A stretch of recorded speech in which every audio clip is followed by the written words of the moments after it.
All right, so it's time to, well, before we open it up, actually, this is a great, iconic cover of X-Force with this awesome wraparound cover. This is one of the highest selling Marvel comic books of all time. I think the estimated sell numbers is that of count them, 5 million copies. So there's a lot of copies out there. Huge, big seller. Of course, if you don't already know, this is continuing from the New Mutants series that Rob Liefeld took over completely with issue 98, special issue that introduced us all to Deadpool and to this character of Domino, Gideon. I think that was Cable or not Cable. Deadpool, Domino, Gideon.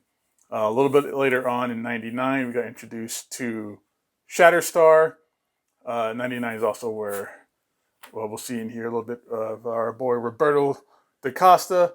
Good old Sunspot leaves the group, and in 100 they form up as X-Force for the first time. Huge, big ordeal at this time in Marvel, with the Summer of Mutants that they were getting into. I think they eventually ended up calling it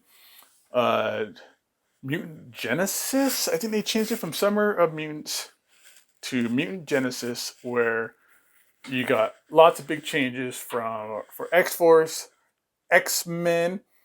This is about the time when X-Men #1 is about to be released, about a month or so after this. X-Force or X-Factor 71 with Peter David. All that great stuff started happening at this time frame. So let's take a look. Let's go ahead and get a quick, nice overview. We'll flip through the issue here. Here's where we start our grand adventure with the first X-Force issue. Right here we got the team in Antarctica getting ready to infiltrate a Mutant Liberation Front, MLF's secret base. And that's what we got going on here. We have the whole team set up, ready to go, ready to break in, ready to start this first mission together as X-Force. And on here, we'll see this big defining moment, because Cable, at this point, Cable was a huge character, like massive character, way more popular at this point than Deadpool. A lot of the focus and attention and popularity was on Cable at the time. He's an interesting character, lots of mystery behind him, lots of questions, things like that was really surrounding the mystique and the mystere of our boy Cable. That later on starts to get some answers. We get some more questions in here as well, things like that. But what I really wanted to point out is here, it talks about here in the lettering that Cable has basically taken them away from the idea and the dream and the philosophy of Charles Xavier, the dream of the mutants and stuff like that. And it even mentions in here that now they are soldiers fighting for the freedom of their kind. So he has taken these younger kids who were basically like, the bench for X-Men, brought them on to their own kind of sector, their own team, and has formed them all into soldiers at this point. So we get in here when they're getting ready to jump into the big battle in the MLF's secret base. And we get it all here today. The terrorist actions of the Mutant Liberation Front come to an end. And then when we flip the page, look at this. This is incredible. This is such a fantastic, amazing 2-page spread. And again, this is the 90s, so 2-page splashes and 2-page spreads were definitely a marker, was definitely a part of the normal kind of ammunition that these creators and artists used at the time. And this is one of the better examples of using the 2-page spread to their benefit. Everything on here is action, action, action, action. We get the awesome. I love it when they do this. I don't see that very often anymore with newer comic books and things like that. But I do enjoy these big team ensemble pages like this, and it gives you these labels for everybody. So we got Cannonball, we got Domino, Warpath, we got Feral, we got Boom Boom, Shatterstar, and the one and only Cable here. And you can just see just the awesome flow, the storytelling. Here we go. I'm going to make a statement that is going to probably make some triggers happen or whatever, but we got to get down to the actual source and idea of this. Rob Liefeld's storytelling at this moment in time in this period is phenomenal. Look at the way everything just kind of flows, where you look at the Cable here and his foot's going this way and it's guiding your eye so that you go through the rest of the action that's going on with the page. Really, really cool how he does that. His storytelling at this point was absolutely incredible. I mean, say what you want about his art ability. Here are some fine examples of his art ability, but beyond all of that, the storytelling and the way you're guided through this to kind of, get through the action is really unbelievable and is a great example of good storytelling. We got the credits here, of course. Rob Liefeld, everything but Fabian Nicieza, who does the words. Chris Iliopoulos, that does the letters. Brad Canta, excuse me, does all the color art, which is really standout awesome in here. I love the coloring. But here we go. X-Force has just bombarded and broken into MLF's secret base, and they're just taking out these sort of like generic guards or whatever. But what a great action with everybody on the page here. Good introduction to everybody there. We still get some continued action here with all of our X-Force characters battling these generic security guards. But we get a lot of information in here as well, where Feral is really just looking for reasons to hurt and kill and maim not only the security guards, but they also, here she says, if you want her to shut up, big boy, I'll rip her tongue out for you. So she's talking about Boomer here. Boom, boom. She's just wanting to just hurt and kill and maim and just cause destruction and pain to everybody. It's really, really interesting where her character kind of develops going forward. I got to stop here real fast before I turn the page. Battletoads on the NES. What an incredibly hard game. I loved it. I don't think I've ever beat it. I think I've gotten towards the last level with the tower that you had to jump up and move around. That was kind of in a circular motion, or was kind of spinning about. Really hard game, but what a great, fantastic memories I have of Battletoads. I got that for Christmas one year. And here's a good shot here of the X-Force team again, standing up behind Cable. And here we get the big action introduction of these characters from the MLF. We got Kamikaze up here. We got Forearm, who, guess what, has 4 arms. Haha. Reaper here in the background, and Wildside here. And you get some great, cool action as they are attacking towards the X-Force team, and Shatterstar, the warrior from a different world, is just ready to take them on face to face. And he goes right up against Reaper. They have, their sort of the language in here, not the language, kind of the words and the back and forth and kind of the pandering that they have between characters is a little corny with some of the dialogue, to be said for sure. But great battle scenes here. Reaper and Shatterstar going at it with each other, where Reaper says, hey, Shatterstar, you're not man enough to kill me. I have nothing to worry about. You're not willing to kill, but I am. And Shatterstar here with the kind of corny dialogue, you doubt my honor as a warrior? That is your second mistake, Reaper. The first one was choosing to battle with me, and it cuts his hand off. Really cool. Black blood, of course. You can't really do much for like blood in these comics these days. They always kind of did it black. But cuts his hand off as it goes flying off to the side. Love the double swords with Shatterstar, where he has one blade and then the double blades. Really cool. What a cool, just kind of action design. A couple of ponytails here. Rob Liefeld is still a big Star Wars fan, so that's very much like a Padawan kind of thing from the Jedis. I would love this X-Force shirt. Man, I hope somebody does like a reprint or, something with this shirt, because that's an awesome image for a shirt. But yeah, so this is really good stuff here. You get Warpath here taking on Forearm, because Forearm over here, excuse me, I kind of skipped it. Forearm sneaks up behind Cable and talks about how he's so strong and he's always getting stronger. Cable goes, well, there's somebody on my team that's the same kind of way, gets always stronger and stronger, and here comes Warpath knocking him out. And again, with the coloring and the very like manga influenced kind of speed lines here, really great. I love the kind of pinkish, dark pink, dark pink kind of style here to really kind of bring some dynamic and action. That's the one thing about X-Force #1 is every page is dynamic. I say that as we turn to probably like the one page that isn't very dynamic, but is still very interesting with the poses. And we get our first look here at the return of Stryfe. I think the last time we saw Stryfe was at the end of New Mutants 100. So this is kind of our first real big introduction to like the MLF and Stryfe. Down here is Thumbelina. And here he's talking about, hey, we're being attacked, so let's just go ahead. And he even says on here, we need to, better to lose some fingers in order to save the hand.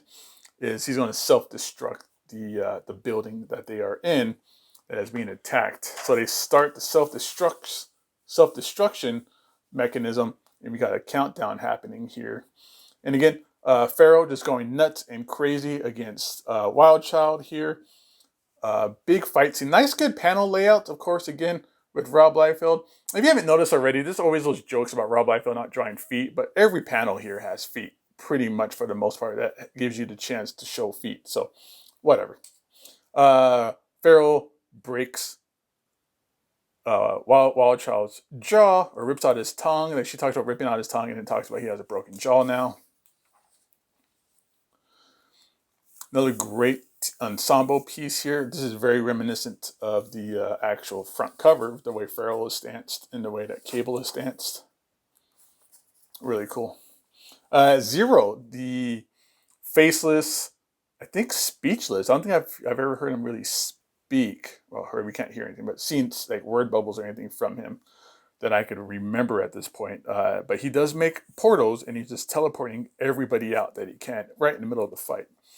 Stryfe shows up for the first time, and we get some interesting back and forth with Cable and Stryfe, where Stryfe says, I think not, Nathan, or whatever it is that you're calling yourself this time. So if you know anything about, what happens in the comic books later with the relationship between Stryfe and Cable, Stryfe is the clone of Cable, but Stryfe thinks he's the original, and all kinds of weird, crazy nonsense happens later on, especially with the Executioner song, which is a great series, but really is the big shebang and conclusion and entire foray of the relationship between Cable and Stryfe. We got awesome pose here of Boomer and Domino as everybody's disappeared. And then it's like, hey, we're in a self-destruct mechanism, which is weird because here we go. They all get teleported out right here. No problem. They get completely teleported out. We get that countdown that says 9 minutes, 54 seconds and counting. Then we get the counting here of 10 minutes later of 9:42.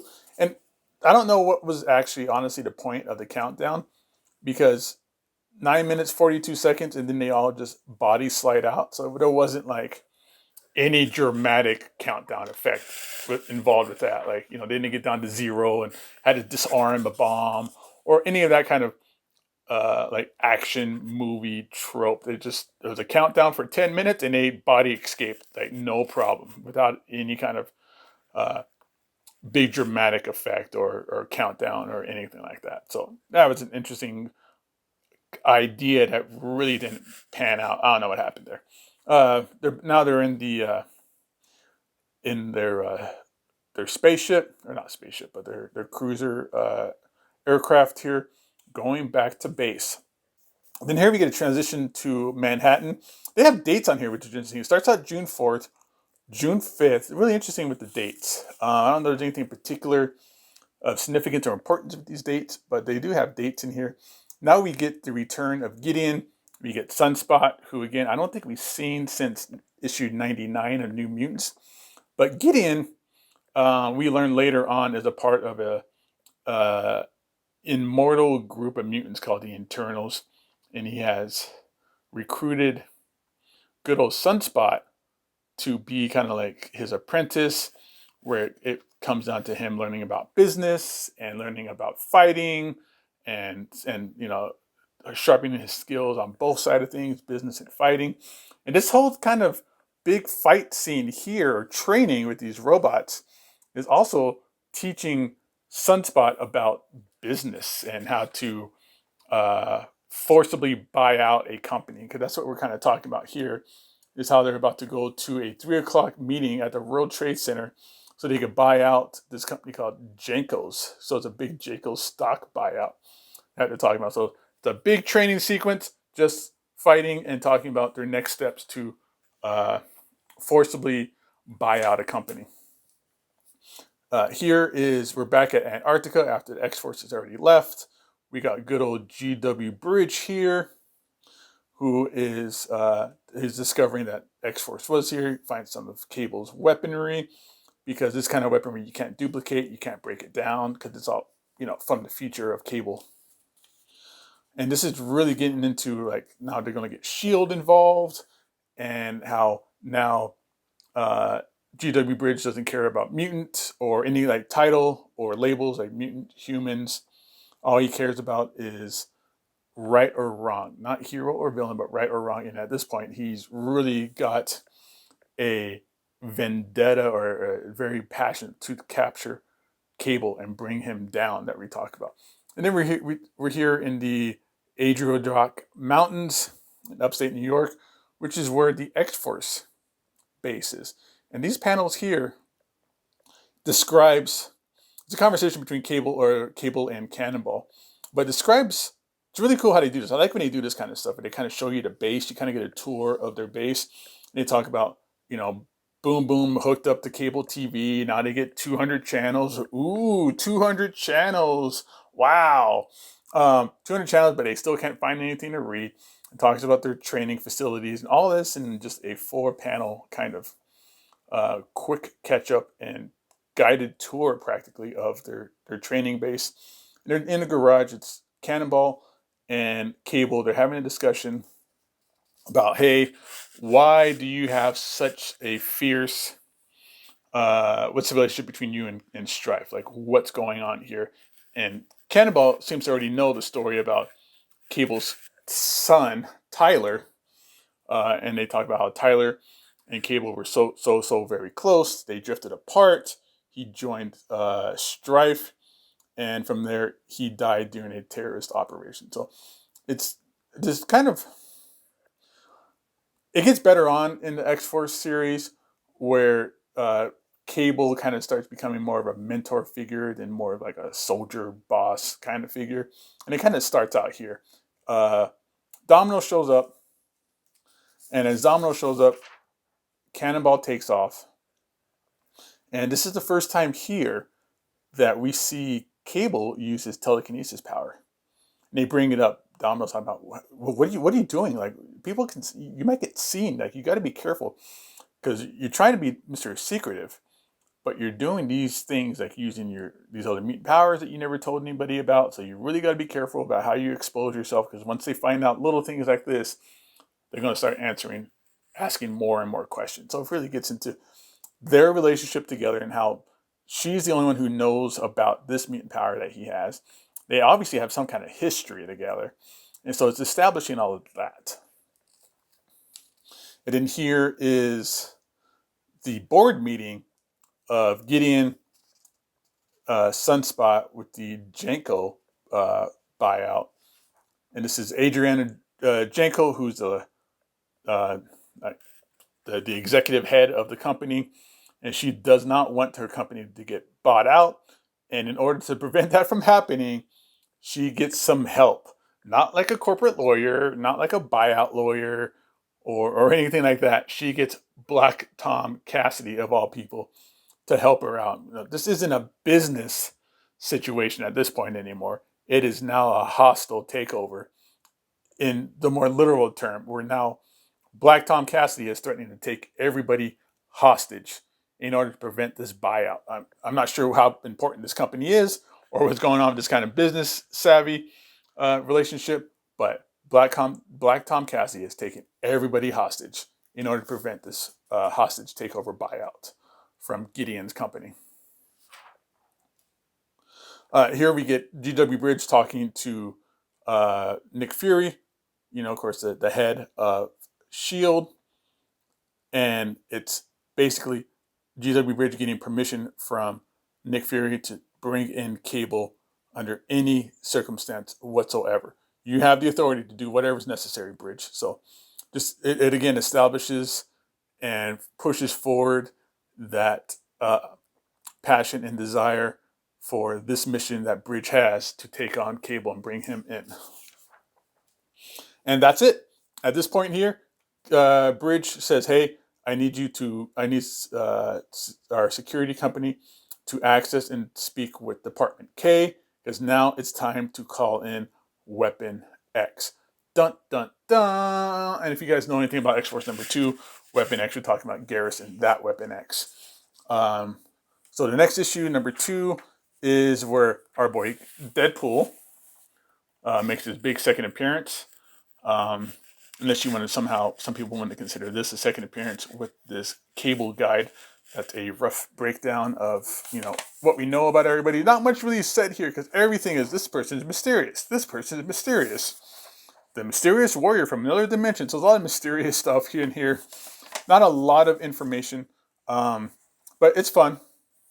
And then we get the letter pages here, which goes into what I was kind of talking about earlier, with the start of X-Force number 1. This starts the New Mutants, or the new X-Men line of comics, and that new kind of take that they're establishing at this point, heralding a new birth of a larger X-Men team, X-Factor 71, which brings on Peter David and Larry Stroman, which is, I love that series. Peter David's X-Factor here is great, and all that kind of stuff. So, and then X-Men number 1 is coming. So we still have this, is that flag being planted, letting people know X-Force, X-Men number 1, which ends up being like the highest selling comic book of all time, somewhere around like 10 million copies, is on its way. All right, guys. So thank you for joining me on this look through X-Force number 1 that we cut out of the poly bag that had the super sought after nowadays, apparently, Deadpool card. I hope everybody enjoyed this. Please leave a like, hit that subscribe button, hit the bell so when you get new things coming up from my channel. Again, thank you very much. I appreciate everybody for showing up and watching the video. Have a great day, everybody. Thank you very, very much.